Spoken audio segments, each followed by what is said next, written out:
What's up YouTube? Capital G here. Got a couple of excellent quick duels for you guys to check out, including our first duel that is going to see Zoodiac facing off against Rocket. I really feel like if Zoodiac, it's not going to happen because I don't really think that Konami has any interest in doing it, but I really do feel like if Zoodiac just got Dryden and Broad Bull back, maybe both of them at one, I feel like you could potentially have a contender there, or if they got Dryden at three. I actually feel like Dryden at three would help more than Broad Bull and Dryden both being at one, because Dryden gives them that disruptive card. Dryden's like a win condition in my opinion for the deck. But anyways, let's go ahead and show you guys what's going to happen. I believe Rockets are actually first, which is perfectly fine. I think that Dryden would also restore Zoodiac's ability to go first, because I don't really think Zoodiac want to go first. He's going to go for Tracer and then basically just kind of pass it up, not really doing that much. His opponent goes Thoroughblade, goes for Zoodiac Barrage, summons the Ram. Fair enough. Usually this is kind of what you want to do.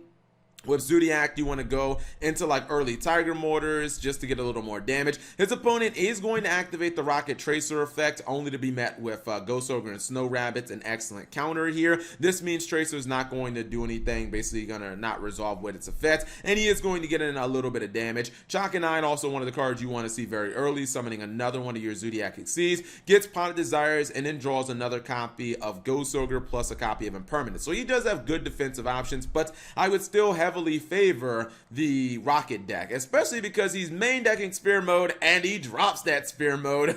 I don't know what it is, but I've actually been seeing a lot of people main decking Spear Mode as of late. I guess they just realized the boards decks can make in 2019 and they're just ready for them. He is going to go for Tracer, and guess what? Again, he activates Tracer only to be met by Ghost Ogre and Snow Rabbit. That's 2 out of 2 times in 2 turns that has happened to him. I feel kind of bad for him. Anyways, he's just going to go ahead, get a Rocket monster on board, and then just kind of pass. His opponent is now going to go on the offensive, going to go for Thoroughblade and Rams, summon a monster from the graveyard, goes for Chalk-and-Nine to reborn one of his other Zoodiacs, and now he's going to go for the Mega Clops. This is also a piece, it's like indirect Zoodiac support.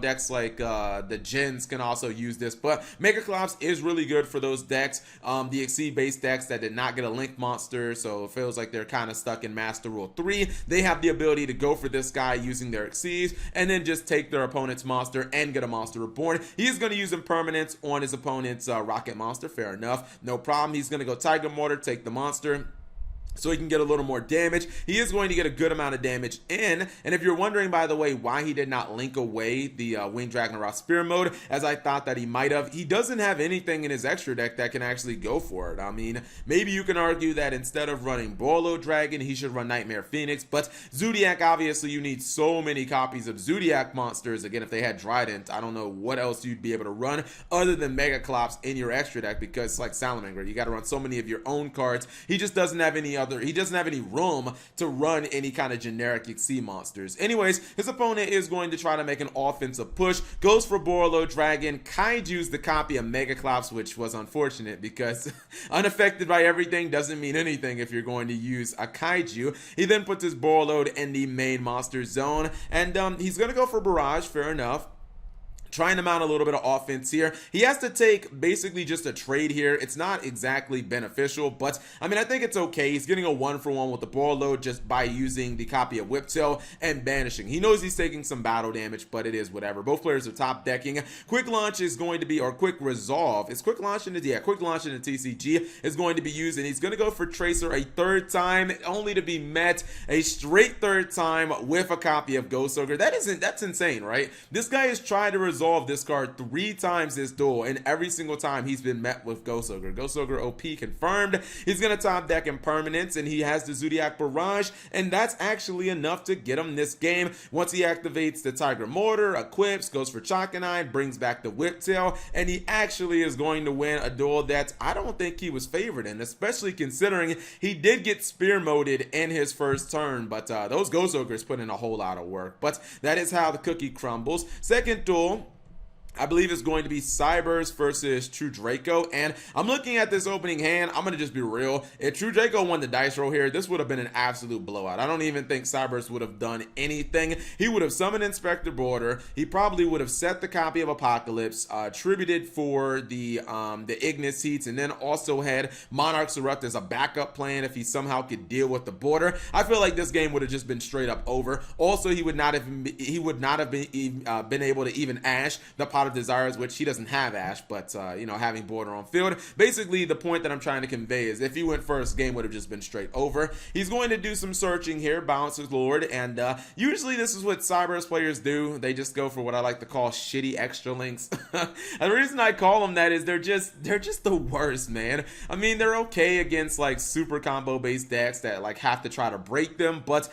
against a deck like True Draco that doesn't really care because they don't play extra deck monsters, it's not necessarily so good. It just feels like to me, if you're playing generic Cybers, this is the play I almost always see. I kind of always see them go for this kind of generic play. It's not the worst extra deck the world has ever seen because he is getting Crusadia Mech Knight Ashram, very powerful card. However, I don't really know how good it's going to be against the Monarchs Erupt. Like, he might not even really need the copy of Inspector Border, which honestly, yeah, Inspector Border is not going to really do anything here when your opponent has this many monsters on board and this many monsters who can obviously attack over it. So he's going to go for Diagram. That was an excellent card to get. Tries to use the pop ability of the Apocalypse. It's not going to work. He is going to go for Heritage.